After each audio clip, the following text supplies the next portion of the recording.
Walking in the forest, a girl finds a strange black cube.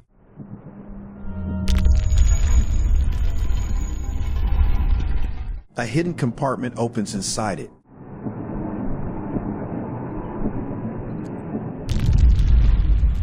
Inside, there is a message from the future. A couple of days before that, a doctor sets up 3 cylinders in front of a girl named Alice and asks her to perform an exercise. Then the doctor shows the girl a mechanical hand in a briefcase. For some reason, the girl wants her father to leave and not witness the process. The doctor puts a prosthesis on her elbow and suggests using the power of thought to make the artificial fingers move. Mentally controlling the artificial hand, Alice tries to grab the largest cylinder, but nothing works. How do I take it off? Okay. You want to give it another go? The doctor tries to encourage Alice, but she becomes stubborn and gives up after the first attempt. The man gives instructions on how to live with such a hand and advises Alice to be more patient in order to learn to control the mechanism. The girl doesn't yet realize how much the artificial hand will help her. Alice's father is concerned about how the prosthesis will affect his daughter's already unstable psyche. The doctor reassures him and leaves. Adam tries to understand his daughter's state of mind, but she only asks a strange question. Can I let Mum out yet? For some reason, Alice considers a large white dog named Beatrice to be her mother. The dog has a voice-producing device hanging from her neck, which allows Beatrice to miraculously speak like a human. You're hiding something. I can smell it. Alice shows her artificial hand to her dog mom. The prosthesis doesn't smell human, so Alice wets it with her saliva for Beatrice to recognize the new limb. Have you ever talked to animals as if they were humans? Write your answer in the comments. The next day, Adam sits next to Alice as she does exercises with the cylinders. She's getting better at controlling the prosthesis with the power of her mind and manages to move the largest cylinder, but she encounters difficulties with a slightly smaller one. Adam tries to encourage his daughter. Oh, come on, Alice. Don't give up so easy, eh? However, Alice throws a tantrum and knocks the cylinders off the table. She decides to go for a walk with Beatrice. Adam tries to convince his daughter that the dog is not her mother, but Alice responds angrily.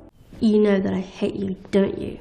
Adam can only lower his head in resignation. Father and daughter don't yet realize that future problems will change their relationship. Alice goes for a walk in the forest near their home. Nearby, among the bushes, the girl finds a large black cube. Curiously and cautiously, Alice examines it. When she brings her hand closer to the cube, a small window opens. Alice inserts her hand and retrieves a note. The window quickly closes. The note contains a strange phrase, "They can't be trusted." Alice doesn't yet understand what it means, but feels something familiar in the handwriting. When she returns home, she writes the phrase from the note with her own hand. It turns out that the message is written in Alice's handwriting. The girl feels uneasy. She immediately rushes to find her father. Meanwhile, Adam is also searching for Alice in the forest. Instead of his daughter, he finds a beaten girl and a boy. He brings the injured girl home and immerses her in water. The girl regains consciousness.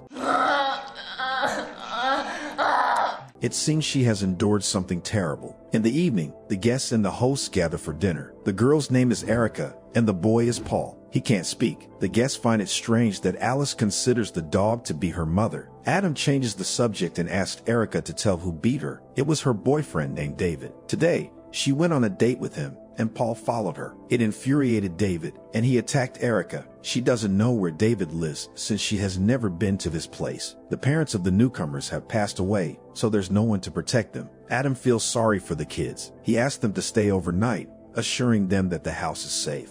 The house is shielded, the doors are double locked, and they can't be opened from the outside. Would you let strangers stay overnight at your house? Alice isn't particularly fond of this idea. In truth, like any other idea of her father's. At night, Erica and Paul sit in the room assigned to them. Suddenly, they hear a noise behind the door. It's Beatrice scratching at it. The kids pet her, and Erica asks what happened to Alice's hand. The dog avoids the question, and Erica rudely shoos her away. Returning to Alice, Beatrice informs her that the guests smell strange and make her uneasy. Alice agrees with her. Moreover, she remembers the strange note advising not to trust someone. Perhaps it refers to the uninvited guests. Alice doesn't yet grasp the importance of trusting the advice from the cube. Suddenly, Beatrice rushes to the window and gazes into the darkness. There's something out there.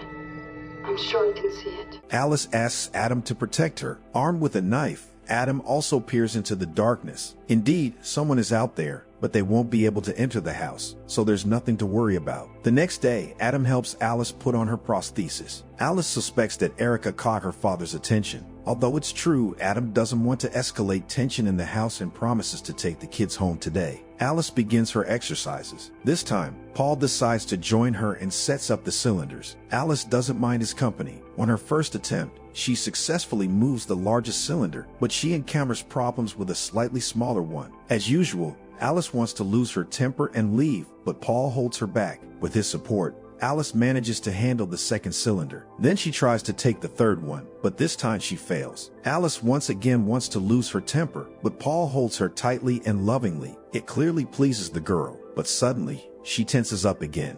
Where is your sister? Alice quickly goes to her father's room and sees him caressing Erica's cheek. The girl gets angry and runs away. Adam chases after her and tries to calm her down.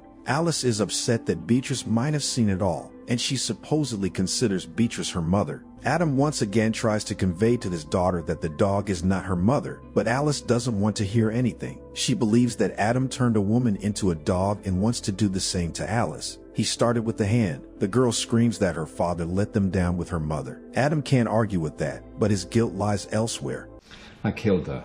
However, for the traumatized Alice, it's easier to believe that her mother turned into a dog. She sobs and denies everything. Adam falls to his knees and begs for her forgiveness, but Alice orders him to apologize to the dog. Adam can't comply with such strangeness, but Alice insists. The father loses control and grabs her by the head. He too has a tantrum, which quickly subsides. Now it's clear why Alice is so strange. But what really happened to her mother? The girl once again goes to the forest with the dog and arrives at the cube. This time, there's a note asking her to listen to an audio recording at 4 p.m. today using headphones. In addition to the note, there's a memory card. Back home, Alice prepares to listen to the recording. She believes that she herself is placing the notes in the cube from the future. Alice starts the recording. First and foremost, don't get nervous.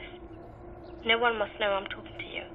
The voice assures Alice that the guest cannot be trusted and asks her to do something important. The voice instructs her to tell her dad that she saw David on the street, but not to call the police. Alice follows the instructions and even convinces Adam not to call the police. She asked her father to be cautious, sensing that something is wrong. After making sure Adam has left, Alice calls Paul into the kitchen under the pretext of having sandwiches. The voice in her headphones warns that Erica might come at any moment, so they need to hurry. Then the voice gives a horrifying instruction. You have to grab a knife and kill him. Alice didn't expect this, but the voice supports her and stands its ground. It says that the same must be done to Erica. According to the voice, Alice has done it many times before. If she doesn't do it now, something terrible will happen. Fearful, Alice freezes with the knife in her hand. Suddenly, Paul approaches her and kisses her. The girl fails the mission. Erica immediately enters the kitchen and asks what Alice is listening to in her headphones. The girl evades the question. Making a sandwich, she helplessly retreats to her room, awaiting a terrible event. Evening comes. Adam goes to bed, and Erica gives a strange task to her brother.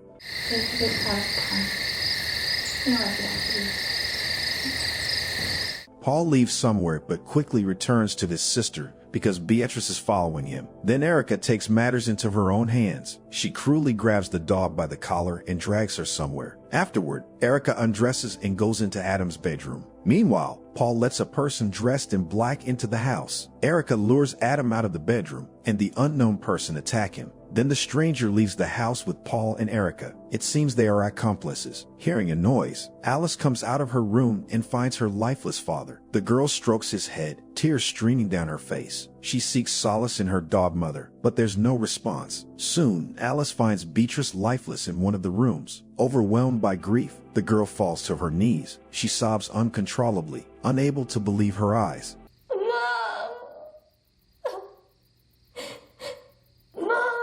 Alice has a real meltdown. After a short sleep, Alice decides to take action. She goes to the queue and demands it to open. At first, nothing happens, but soon she manages to force it open with her mind. This time, a large opening appears and Alice crawls inside it. The walls of the queue close behind her. It turns out the queue functions as a time machine, and Alice travels back one day. Nearby, Erica and her boyfriend, along with Paul, are standing. The boyfriend kisses Erica and asks, Are you ready? With her consent, the boyfriend named David starts assaulting her. Erica doesn't resist or run away. In the intervals, David kisses her. She cries, but continues with the strange activity. It seems the couple is trying to make Adam find Erica beaten in the forest and bring her home. David definitely wants to get into that house to deal with the man, but he won't be able to open the door from the outside. That's why he needs an accomplice inside the house. But what has made David so furious with Adam? Alice, who has quietly observed everything as she returns to the past, even records it on her phone. In the evening, future Alice approaches her home and hides in the bushes. It was her silhouette that frightened Alice that evening. The next day at 4 p.m., Alice 2 infiltrates the house and interrupts the voice that Alice 1 is listening to in her headphones. She sends a message to her past self using the voice modulator. Now Alice 1 has a change of heart and decides not to go to her father, returning to her room. Alice 2 takes action. She has reasons to seek revenge on the unwelcome guests. Just like last time, Alice 2 tells her father that she saw a stranger on the street and asks him not to call the police. Adam wants to go and investigate himself, and for the first time in a long time, his daughter embraces him. Be careful. Then, Alice 2 calls Paul into the kitchen to make him a sandwich. This time she knows why it is important to get rid of the boy and decisively does so when he tries to kiss her. Erica immediately enters the kitchen. In theory, she should be the next victim, but Alice is shocked by her own actions, so she hesitates. Erica takes the knife from the girl and seriously wounds her in the stomach. Then Erica runs off into the forest, and Alice walks through the house with difficulty, hoping that her father will return soon and save her. But Adam arrives too late. First, he finds Paul, and then Alice, who is beyond help. Adam feels helpless and desperate. He shouts at himself. What have you fucking done? Adam tries to bring his daughter back to life and blames himself for everything. Suddenly, footsteps are heard in the corridor. Alice 1 slowly approaches him, unharmed, even though she had been sitting in her room all this time. Adam suspects that he is going mad, but manages to calm down. Alice lets him listen to the audio recording from the queue and shows him all the notes. The man promises to believe everything his daughter says. I found something in the woods. Alice explains about the queue and her suspicions that it is a time machine. Adam once again feels like he's going crazy, but he composes himself and tries to understand how the cube is connected to the appearance of Erica and Paul. Alice believes it's just a coincidence. Then the girl explains that the cube can be controlled with the power of the mind, just like her prosthetic arm. Father and daughter go to the forest to find the cube. Alice commands it to open, and the family enters inside. They are transported back one day when everyone is still alive. Evening comes. Unaware, Adam 1 walks through the house. Suddenly, a person in black attacks him and takes his life. Past Alice comes to her father, but it seems that the person in the mask also harms her. Then the masked person enters Erica and Paul's room, who are waiting for a signal from David to escape into the forest. However, the masked person is Adam from the future. Adam locks the treacherous guests in their room and, armed with a baseball bat, waits for David. The young man was let into the house, but his plan failed. David sits across from Adam, bewildered, and starts explaining why he wanted to get revenge on him. My name is David, and you killed my parents. With tears in his eyes, David remembers what his parents were like and what they loved in life. He terribly misses them. He blames Adam for depriving him of the immense happiness of having his mother and father. David recalls the day when his parents were involved in a car accident caused by Adam. Adam patiently listens and feels his guilt. But then, silently from behind, Alice approaches David and deals with him. She then sits next to him and speaks about Adam and her mother with great love. Her warm words make Adam feel not only responsible but also a victim of that accident. After all, he tragically lost his beloved wife in that accident, and his daughter lost her arm. But even now, Alice sees a way out. We have to go back to this day to prevent all this from happening. Desperate, Adam doesn't believe it's possible, but Erica and Paul are still locked in the bedroom. They can't be kept there all the time, but they can't be released either. The problem needs to be solved. Early in the morning, Adam gives instructions to his daughter and asks her to train perseverance, which Alice lacks. The girl listens to her father and completes the cylinder exercise successfully for the first time. With the help of the cube, Alice is about to travel back in time 7 months and 12 days. It was on that day that the accident happened. She will need to discreetly enter the house, find the car keys, and throw them away. Then Adam won't get behind the wheel, and the accident won't happen. Alice rushes to the cube, opens it, and commands to transport her to that fateful day. The girl believes she can save everyone. And what would you do if you could time travel? Write your opinion in the comments. We will feature the most interesting answers in the next video. Here's the best comment from the previous one. See you soon.